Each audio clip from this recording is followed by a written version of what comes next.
Some people are like unpaid therapy. They come on, they come with us, they travel with us without expecting anything. Yeah, absolutely.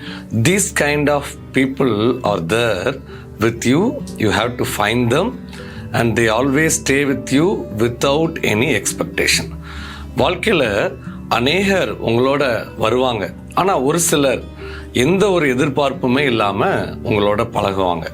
அப்படிப்பட்டவங்கள நீங்கள் தெரிஞ்சுக்கிட்டீங்க அப்படின்னா நிச்சயமாகவே வாழ்க்கையில் உங்களுக்கு அநேக நேரங்களில் அவங்க உங்களுக்கு ஆறுதலாக இருப்பாங்க. அநேக நேரங்களில் உங்களை வெற்றிக்கு தூண்டுறதுல ஒரு முக்கியமான ஒரு பங்காற்றுவாங்க. இப்படிப்பட்ட மனிதர்களை தேர்ந்தெடுப்போம். இப்படிப்பட்ட நண்பர்கள் நம்ம பெற்றுக்கொள்வோம். நிச்சயமாகவே வாழ்க்கையில் நம்ம தனியாக இல்லை, நம்மளோட ஒரு பெரிய ஒரு கூட்டமே நம்மளோட சேர்ந்து பயணிக்கும்.